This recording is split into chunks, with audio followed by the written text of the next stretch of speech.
UCC का मुद्दा आज एक बार फिर उछला, वो भी लाल किले की प्राचीर से, जहां पीएम मोदी ने जोर देकर कहा, जो कानून धर्म के नाम पर बांटते हैं उन्हें दूर किया जाना चाहिए। अब समय की मांग है कि देश में एक सेकुलर सिविल कोड हो।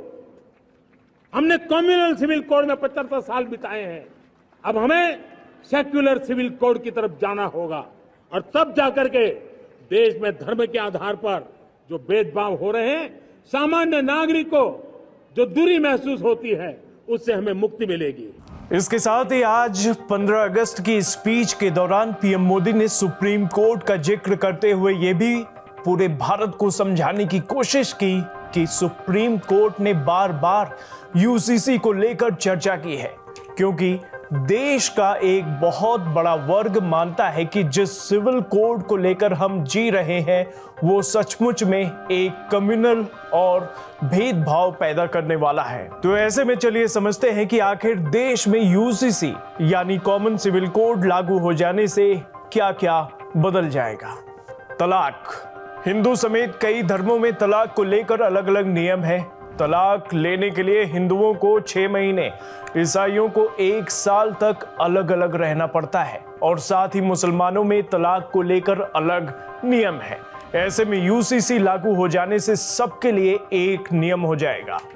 नंबर 2, शादी की उम्र। भारतीय कानून के अनुसार शादी की उम्र लड़की के लिए 18 और लड़कों के लिए 21 है, पर मुसलमानों में 15 की उम्र में भी लड़की की शादी करा दी जाती है।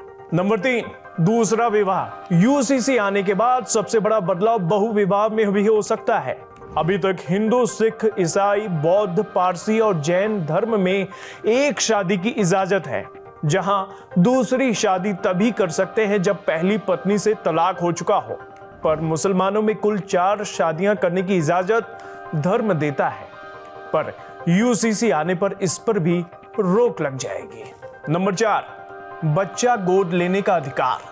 हिंदू धर्म की तरह यूसीसी आने के बाद सभी धर्म की औरतें बच्चा गोद ले सकती हैं। मसलन मुस्लिम कानून की वजह से भारत की मुस्लिम औरतें अभी तक बच्चा गोद लेने से वंचित हैं। नंबर 5, संपत्ति का अधिकार। पारसी लड़की अगर दूसरे धर्म में शादी करती है तो उसे खानदान की संपत्ति से बेदखल कर दिया जाता है। वहीं इस्लाम धर्म में पिता की संपत्ति पर बेटे और बेटियों को बराबरी का हक नहीं मिलता।